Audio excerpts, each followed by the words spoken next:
ನಾನಿವಾಗ ಮಮ್ಮಿ ಮಾತು ಕೇಳಿದ್ರೆ ನನ್ನ ಮಗಳು ನಾಳೆ ನನ್ನ ಮಾತು ಕೇಳ್ತಾರೆ. ಇವೆಲ್ಲ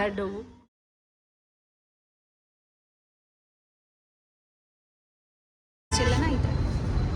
ನಂಗೆ ಇದು ಹಿಂಗೆ ಚೆನ್ನಾಗಿ ಅನ್ನಿಸ್ತಿದೆ. ಆ್ಯಂಡ್ ನಂಗೆ ಈ ಜುಟ್ಟು ಹಾಕೋಬೇಕು ಅಂತ ಬಲೆ ಹೇಳು. ಏನು ಮೊದಲೇ ಚೆನ್ನಾಗಿತ್ತು, ಜಾಸ್ತಿ ಕಟ್ ಮಾಡ್ಕೊಂಡು ಬಂದ್ಬಿಟ್ಟಿದ್ಯಾ, ಆದ್ರೂ ಚೆನ್ನಾಗೈತೆ.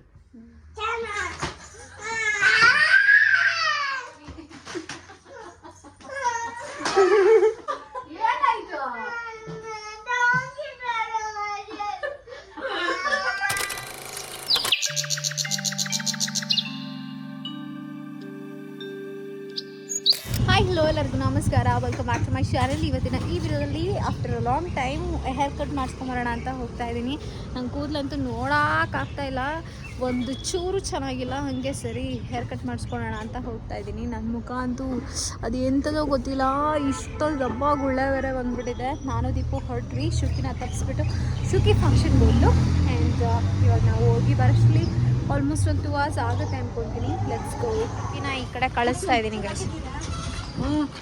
ಯಾರು ಎಷ್ಟೊಂದು ಜನ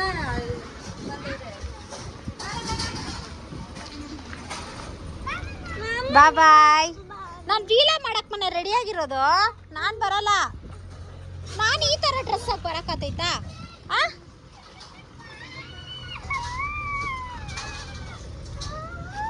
ಇವಾಗ ರೀಚ್ ಆದ್ವಿ. ಹೋಗಿ ಹೇರ್ ಕಟ್ ಮಾಡಿಸ್ಕೋಬೇಕು. 11 ಗಂಟೆಗೆ ಅಪಾಯಿಂಟ್ಮೆಂಟ್ ಇದ್ದಿದ್ದು. ಇವಾಗ ನೋಡಿದ್ರೆ 12:30 ಆಯಿತು. ಏನು ಮಾಡ್ತಾರಂತ ನೋಡೋಣ. ನಾನಂತೂ ತುಂಬ ಸಣ್ಣ ಆಗಿದ್ದೀನಿ, ಪಕ್ಕ ಇದ್ರಲ್ಲಿ ಗೊತ್ತಾಗ್ತಿದೆ. ನಾನು ಆಗಿದ್ದೀನಿ. ಹೊಟ್ಟೆ ಎಲ್ಲ ಕರ್ಗೋಗ್ಬಿಟ್ಟಿದ್ದು ನೋಡಿ. ಹೊಟ್ಟೆ ಎಷ್ಟು ಸಣ್ಣಾಗಿದೆ. ನೀನು ಸಣ್ಣ ಆಗಿದೆ ಬಿಡಿ. ಇನ್ನು ಇವತ್ತಿನ ಈ ವಿಡಿಯೋದಲ್ಲಿ ಮಾಮಾ earth moisture mat long stay lipstick ಬಗ್ಗೆ ಹೇಳೋಣ ಅಂತ. ಹಿಂದಿನ ವಿಡಿಯೋದಲ್ಲೂ ಕೂಡ ನಾನು ಈ ಲಿಪ್ಸ್ಟಿಕ್ 1 ಶೇಡ್ ಬಗ್ಗೆ ಹೇಳಿದೆ. ಈಗ ಒಂದು 5 ಶೇಡ್ನ ನಿಮಗೆ ಇಂಟ್ರೊಡ್ಯೂಸ್ ಮಾಡೋಣ ಅಂತ ಹೇಳಿ.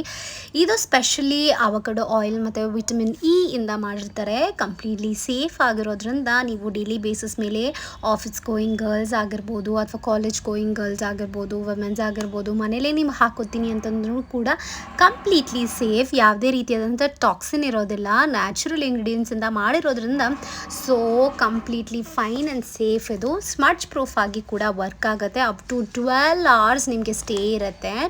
ಇದರಲ್ಲಿ ನನಗೆ ತುಂಬ ಇಷ್ಟ ಆಗಿರೋಂಥ ಕ್ವಾಲಿಟಿ ಏನಪ್ಪ ಅಂತಂದರೆ, ಮಾಮಾ ಅರ್ತ್ ಬ್ರ್ಯಾಂಡ್ ಅವರು ಕಸ್ಟಮರ್ ಫೀಡ್ಬ್ಯಾಕನ್ನು ತೊಗೊಂಡು ಅಪ್ರೂವ್ ಮಾಡ್ಕೋತಾರೆ. ಫಾರ್ ಎಕ್ಸಾಂಪಲ್ ಆನಿಯನ್ ಶ್ಯಾಂಪೂ ಅವ್ರದ್ದು ಒಂದು ಅಡ್ವಾನ್ಸ್ ಮಾಡ್ಕೊಂಡಿದ್ರು. ಸ್ವಲ್ಪ ಇಂಪ್ರೂವೈಸ್ ಮಾಡಿಕೊಂಡು ಕಸ್ಟಮರ್ ಹೇಗೆ ರಿವ್ಯೂ ಫೀಡ್ಬ್ಯಾಕ್ ಏನು ಹೇಳಿರ್ತಾರೋ ಅದರ ಪ್ರಕಾರ ಕ್ವಾಲಿಟಿನ ಬೆಟರ್ ಮಾಡಿಕೊಂಡ್ರು.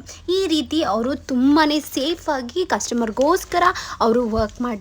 ಮಾಮಾ ಅರ್ತ್ ಪ್ರಾಡಕ್ಟ್ಸ್ನ ನೀವು ತೊಗೋಬೇಕು ಅಂತಿದ್ರೆ ಅಮೆಝಾನ್, ನೈಕಾ, ಫ್ಲಿಪ್ಕಾರ್ಟ್ ಆ್ಯಂಡ್ ಪರ್ಪಲಲ್ಲಿ ಕೂಡ ಚೆಕ್ ಮಾಡ್ಬೋದು, ಅಥವಾ ನಿಮ್ಮ ನಿಯರ್ ಬೈ ಸ್ಟೋರ್ಸಲ್ಲಿ ಕೂಡ ಚೆಕ್ ಮಾಡ್ಬೋದು.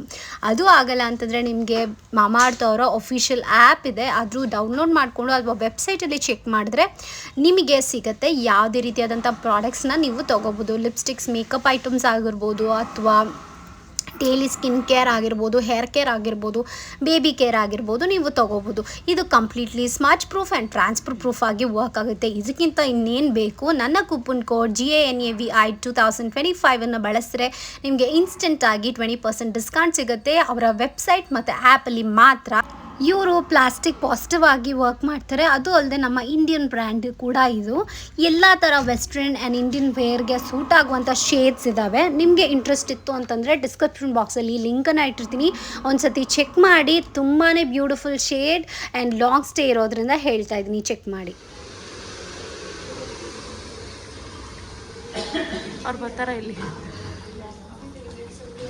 ಅವರೇ.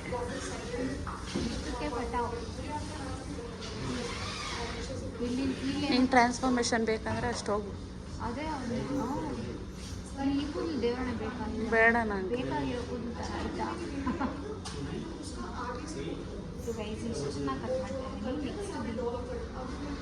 ಫುಲ್ಲು ಇಷ್ಟು ಕಟ್ ಮಾಡ್ತಾಳೆ ಗೈಸ್. ಅರ್ಧ ಕೂದಲು ಓಡ್ತದೆ. ಸ್ವಲ್ಪ ಚೆನ್ನಾಗಿ ಟೇಕ್ ಕೇರ್ ಮಾಡಬೇಕು ನೆಕ್ಸ್ಟ್ ಅಪ್ಕಮಿಂಗ್ ಡೇಸಲ್ಲಿ. ನೋಡಿದ್ದೀನಿ. ಯಾಕೆ ನಾನು ನೋಡಿಲ್ಲ, ನನ್ನಷ್ಟು ಕೂಡ ನೀನು ಬೆಳೆಸಿದ್ಯಾ?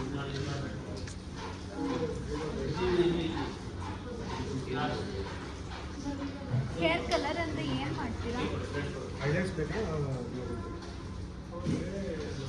ಯಾವ ಲೆಟ್ಸ್ ಬೇಡ ನೀನು ನೋಡು.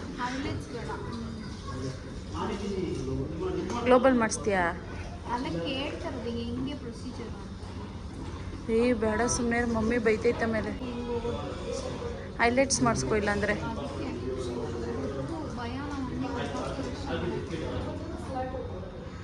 ಇವಾಗ ಮದುವೆ ಆಗಿ ಮಗು ಆಯ್ತು ಮಮ್ಮಿ ಮಮ್ಮಿ ಅಂತಾಳೆ ಗೈಸ್.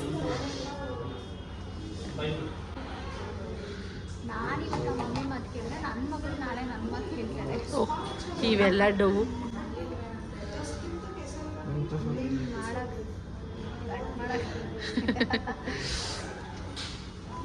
Full decide ಆಗ್ಬಿಟ್ಟವಳು.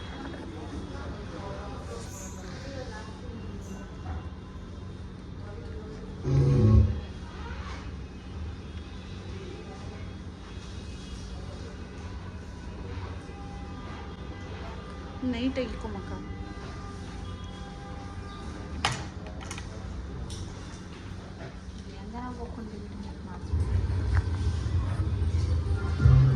ಅದೆಲ್ಲ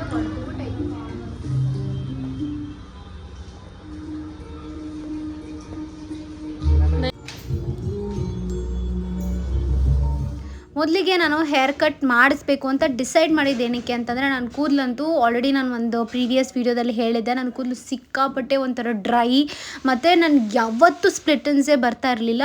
ಇವತ್ತು ದಿಢೀರಂಥ ಸ್ಪ್ಲಿಟನ್ಸು ಕೂಡ ಆ್ಯಂಡ್ ಸಿಕ್ಕಾಪಟ್ಟೆ ಡ್ರೈ ಫೀಲಿಂಗ್ ಇತ್ತು. ಸರಿ ಆಯಿತು, ಈ ಬಹುಶಃ ಅದು ಲೇಯರ್ ಇರೋದಕ್ಕೆ ವಿ ಥರ ಇರೋದಕ್ಕೆ ಅದು ಆ ಥರ ಆಗ್ತಿದೆ ಅಂತ ಅಂದ್ಬಿಟ್ಟು ನಾನೇನು ಮಾಡಿದೆ, ಸ್ಟ್ರೇಟ್ ಮಾಡಿಸ್ಬಿಡೋಣ, ಒಂದೇ ಲೆವೆಲಲ್ಲಿ ಕೂದಲು ಬೆಳೆಸೋಣ, ಸೊ ಅವಾಗ ಚೆನ್ನಾಗಿರತ್ತೆ ಅಂತ ಅಂದ್ಬಿಟ್ಟು ನಾನು ಡಿಸೈಡ್ ಮಾಡಿದೆ. ಓಕೆನಾ, ಖಂಡಿತ ಕೆಲವೊಬ್ಬರಿಗೆ ಅನಿಸುತ್ತೆ. ಆ್ಯಂಡ್ ಆಲ್ರೆಡಿ ನಾನು ಸ್ವಲ್ಪ ಕಮೆಂಟ್ಸನ್ನು ನಾನು ನೋಡಿದೆ. ನನ್ನ ವರ್ಕ್ ಪ್ರೆಷರಿಂದ ನಾನು ಸ್ವಲ್ಪ ಏನೇನೋ ಮಾಡ್ತಾಯಿದ್ದೀನಿ ಆ್ಯಂಡ್ ಅಪ್ಕಮಿಂಗ್ ವೀಡಿಯೋಸಲ್ಲಿ ನಿಮ್ಗೆ ಗೊತ್ತಾಗುತ್ತೆ. ಹಾಗಾಗಿ ನನ್ನ ಕಮೆಂಟ್ಸಿಗೆ ರಿಪ್ಲೈ ಮಾಡೋಕ್ಕಾಗ್ತಾ ಇಲ್ಲ ಅಷ್ಟೇನೆ. ಏನಂತ ದೇವರು ಕೂದಲು ಕೊಡೋರಿಗೆ ಈ ಥರ ಕಟ್ ಮಾಡಿಸ್ತಾರೆ, ನಾವು ಕೂದಲು ಬೆಳೆಸ್ಬೇಕು ಅಂದರೆ ಕೂದಲೇ ಕೊಡೋಲ್ಲ, ಹಂಗೆ ಹಿಂಗೆ ಅಂತೆಲ್ಲ ಹೇಳ್ತಾ ಇದ್ದಾರೆ. ಓಕೆ ಫೈನ್, ನಂಗೆ ಅರ್ಥ ಆಗುತ್ತೆ. ಬಟ್ ನನಗೇನು ಬೇಕಂತ ನನಗೆ ಕೊಬ್ಬಿದ್ದು ಎಲ್ಲ ಕಟ್ ಮಾಡಿಸಿದ್ದೆಲ್ಲ ಏನೂ ಇಲ್ಲ. ನನಗೆ ಕೂದಲು ಅಂದರೆ ಪ್ರಾಣ. ಚಿಕ್ಕ ಹುಡುಗಿಯಿಂದನೂ ನಂಗೆ ಕೂದಲಿಗೇ ಒಡ್ಸ್ಕೊಂಡಿದ್ದೀನಿ ಹೊರತು ನಾನು ಬೇರೆ ವಿಷಯದಲ್ಲಿ ಒಡ್ಸ್ಕೊಂಡಿಲ್ಲ. ಕೂದಲು ಬೆಳೆಸಬಾರ್ದು, ಹಂಗೆ ಹಿಂಗೆ ಮೇಂಟೆನೆನ್ಸ್ ಕಷ್ಟ, ಅದು ಇದು ಅಂತ ಇದಕ್ಕೆ ಫೈಟ್ ಮಾಡಿ ನಾನು ಅಷ್ಟು ಉದ್ದ ಕೂದಲು ಬೆಳೆಸಿದ್ದು. ಹೀಗೆಲ್ಲ ಸ್ಟೋರೀಸ್ ಇದೆ. ಬಟ್ ನನಗೇನು ಕೂದಲು ಇಷ್ಟ ಇಲ್ಲದೆ ಏನೂ ಇಲ್ಲ.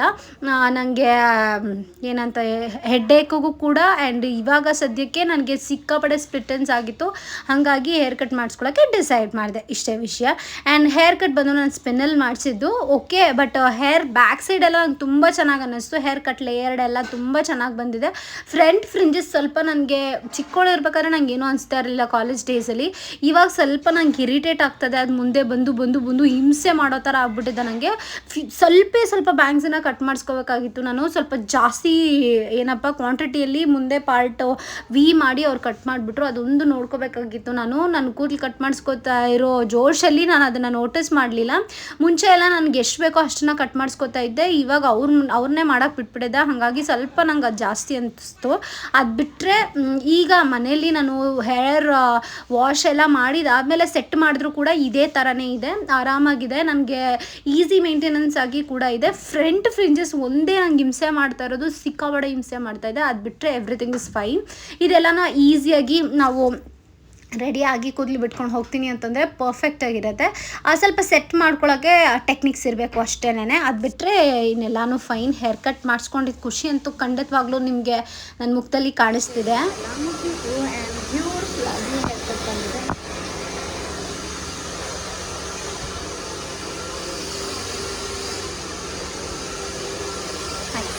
ನಿಮಗೆ ಹೇಗೆ ಅನಿಸ್ತು ಅಂತ ನನಗೆ ಕಾಮೆಂಟ್ ಸೆಕ್ಷನಲ್ಲಿ ಹೇಳಿ, ಓಕೆನಾ?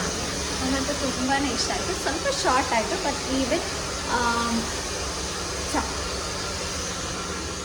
ಮತ್ತು ನನಗೆ ಯಾವಾಗಲೂ ಉದ್ದ ಕೂದಲು ಇರ್ತಿತ್ತಲ್ಲ, ಈ ರೀತಿ ಜುಟ್ಟು ಹಾಕ್ಕೊಬೇಕು ಅಂತ ತುಂಬ ಆಸೆ ಇತ್ತು. ಈ ರೀತಿ ಫ್ರಂಟ್ ಬ್ಯಾಂಗ್ಸ್ ಬಿಟ್ಕೊಂಡು ಒಂದು ಪೋನಿ ಹಾಕ್ಕೋಬೇಕು ಅಂತ.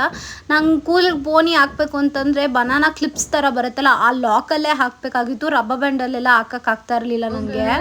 ನನಗಂತೂ ಈ ಜುಟ್ಟು ಹಾಕೊಳ್ಳೋಕೆ ತುಂಬ ಆಸೆ ಇತ್ತು ನನಗೆ. ನಡಿ ಗೈಸ್, ನೋಡಿ ಗೈಸ್, ನಿನ್ನ ವಿಡಿಯೋ ನಾನು ನೋಡ್ಕೊಂಡಿದ್ದೆ. ಏನೋ ಇಲ್ಲೇ ಇದ್ಬಿಟ್ಟು ಮತ್ತೆ ನನಗಂತೂ ತುಂಬ ಖುಷಿ ಆಗ್ತಾಯಿದೆ ಈ ಜುಟ್ಟು ನೋಡ್ಬಿಟ್ಟು. ಆ್ಯಂಡ್ ಮತ್ತೆ ಹೇರ್ ಗ್ರೋತ್ ಆಗೋಕ್ಕೆ ಪ್ರೆಪ್ ಮಾಡ್ಕೊತೀನಿ ಪಕ್ಕ. ಇವಾಗ ಸದ್ಯಕ್ಕೆ ಖುಷಿ ಪಡೋದಂತೂ ಖಂಡಿತ. ನಿಮ್ಗೆ ಹೇಗೆ ಅನಿಸ್ತು? ನೀವು ಖಂಡಿತ ಯಾರಾದರೂ ಒಬ್ರು ಬೈತೀರ ಚೆನ್ನಾಗಿರೋ ಕೂದಲನ್ನ ಹಾಳು ಮಾಡ್ಕೊತಾ ಇದ್ದೀರಾ ಅಂತ. ದಟ್ಸ್ ಓಕೆ, ನಂಗೆ ಆಸೆ ಇತ್ತು ಮಾಡ್ಕೊಂಡಿದ್ದೆ. ಏನೂ ಮಾತಾಡೋಕ್ಕಾಗಿಲ್ಲ. ದೀಪು ನಾನು ತೋರಿಸಿಲ್ಲ ಗೈಸ್, ಅವಳ ಬ್ಲಾಗಲ್ಲಿ ನೋಡ್ಕೊಳ್ಳಿ. ಆ್ಯಂಡ್ ನನ್ನ ಹೇರ್ ಸ್ಟೈಲನ್ನು ಇದೆ, ನನಗೆ ಇದು ಹಿಂಗೆ ಚೆನ್ನಾಗಿ ಅನ್ನಿಸ್ತಿದೆ. ಆ್ಯಂಡ್ ನನಗೆ ಈ ಜುಟ್ಟು ಹಾಕೋಬೇಕು ಅಂತ ಬೊಲೆ ಆಸೆ ಇದೆ. ಆ್ಯಂಡ್ ಫೈನಲಿ ಮುಗಿತು.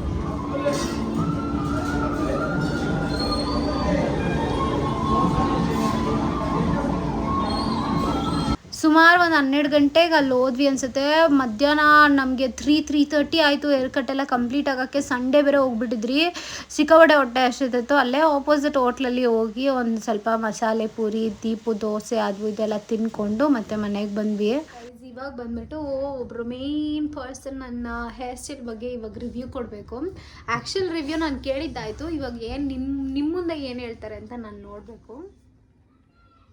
ಹೇಳ ಏನು ಮೊದಲೇ ಚೆನ್ನಾಗಿತ್ತು, ಇವಾಗ ಜಾಸ್ತಿ ಕಟ್ ಮಾಡ್ಕೊಂಡು ಬಂದ್ಬಿಟ್ಟಿದ್ಯಾ? ಆದರೂ ಚೆನ್ನಾಗೈತೆ.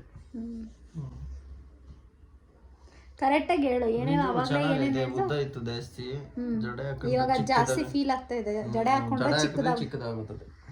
ಇವಾಗ ಕೂದಲು ಬಿಟ್ಟಿರೋದು ಸ್ವಲ್ಪ ಕಾಣಿಸ್ತದೆ ಉದ್ದಗ, ಜಡೆ ಹಾಕಿದ್ರೆ ಚಿಕ್ಕದಾಗಿ ಕಾಣಿಸ್ತೈತೆ. ಏನ್ ಕಮ್ಮ ಮಾಡಿಸ್ಕೊಂಬಂದೆ ಇಷ್ಟೊಂದು ಚಿಕ್ಕದಾಗಿ ಕಟಿಂಗು? ನಾನು ಬಂದಿದ್ರೆ ಉದ್ದಗ ಮಾಡಿಸಿರೇನೆ, ನಾನು ಬಿಟ್ಬಿಟ್ಟು ಅದಕ್ಕೆ ಹೋಗಿರೋದು. ನೀನು ಹಂಗೆಲ್ಲ ಏನೂ ಇಲ್ಲ. ನನಗೆ ಹಿಂಗೆ ಲೇಯರ್ ಮಾಡಿಸಿದ್ದೆ ನಾನು ಈ ಥರ. ನಂಗೆ ಆ ಲೇಯರ್ ಬೇಡವಾಗಿತ್ತು, ಸ್ಟ್ರೈಟ್ ಇರಬೇಕಾಯ್ತು. ಎಲ್ಲ ಕೂದಲು ಸ್ಟ್ರೈಟ್ ಇರಬೇಕಾಯ್ತು, ಹಾಗಾಗಿ ಸ್ಟ್ರೈಟ್ ಮಾಡಿಸ್ಕೊಂಡಿದ್ದೆ ಅಷ್ಟೇ. ಮೊದಲು ನಾನು ಇಷ್ಟಿಷ್ಟು ಉದ್ದ ಜಡೆ ಹಾಕ್ಕೊತಾ ಇದ್ದೆ, ಅವಾಗ ಏನು ಹೇಳ್ತಾ ಇದ್ದಿಲ್ಲ. ಇವಾಗ ನೋಡಿದ್ರೆ ಜಡೆ ಬೇಕಂತೆ. ಏನು ಮಾಡೋದು?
ಸ್ವಲ್ಪ ಬ್ಯಾಂಗ್ಸ್ ಸ್ವಲ್ಪ ಜಾಸ್ತಿ ಅನ್ನಿಸ್ತು ನನಗೆ. ಅದು ಬಿಟ್ಟರೆ ಹೇರ್ ಕಟ್ ಎಲ್ಲ ಫ್ಯಾಂಟಾಸ್ಟಿಕ್ಕಾಗಿ ಮಾಡಿದ್ದಾರೆ. ಅದೇ ಈ ಬ್ಯಾಂಗ್ಸ್ ಸ್ವಲ್ಪ ಅಡ್ಜಸ್ಟ್ ಆಗಬೇಕು. ಏನಾದರೂ ಸ್ವಲ್ಪ ಕ್ಲಿಪ್ ಹಾಕ್ಕೊಳ್ಳೋ ಥರ ಏನಾದರೂ ಅಭ್ಯಾಸ ಮಾಡ್ಕೋಬೇಕು. ರೆಸ್ಟು ಹೇರ್ ಕಟ್ ಅಂತೂ ಫ್ಯಾಂಟಾಸ್ಟಿಕ್. ನನ್ನ ಜೀವನದಲ್ಲಿ ಇಷ್ಟು ಪಿಟ್ಟಿದ್ದು ಜುಟ್ಟಾಗುತ್ತೆ ಅಂತ ನಾನು ಕನಸು ಮನಸ್ಸಲ್ಲೂ ಅಂದ್ಕೊಂಡಿರಲಿಲ್ಲ ಗೈಸ್. ಲಿಟ್ರಲಿ ನಾನು ಕಾಲೇಜಲ್ಲಿರಬೇಕಾದ್ರೆ ಹೀಗೆ ಅಂತ ಆಡ್ಕೊಂಡು ಹಿಂಗಿಷ್ಟು ಉದ್ದ ಜಡೆ ಹಾಕ್ಕೊಂಡು ಹೋಗ್ತಿದ್ದೆ. ಅದೊಂಥರ ಫೀಲು, ಇದೊಂಥರ ಫೀಲು, ಎಲ್ಲ ಮಿಕ್ಸ್ಡ್ ಫೀಲಿಂಗು. ಈಗ ಸದ್ಯಕ್ಕೆ ಈ ಹೇರ್ ಕಟ್ಟನ್ನು ಎಂಜಾಯ್ ಮಾಡೋ ಸಮಯ. ಇನ್ನು ನಾನು ಈ ವಿಡಿಯೋನ ಅಲ್ಲಿಗೆ ಮುಗಿಸ್ತಾ ಇದ್ದೀನಿ. ಈ ವಿಡಿಯೋ ಇಷ್ಟ ಆದರೆ ಪ್ಲೀಸ್ ವಿಡಿಯೋಕ್ಕೆ ಒಂದು ಲೈಕ್ ಕೊಡಿ ಅಂತ ಹೇಳ್ತಾ ಮುಂದಿನ ವಿಡಿಯೋದಲ್ಲಿ ಸಿಗ್ತೀನಿ. Until then take care, bye, lots of love, bye.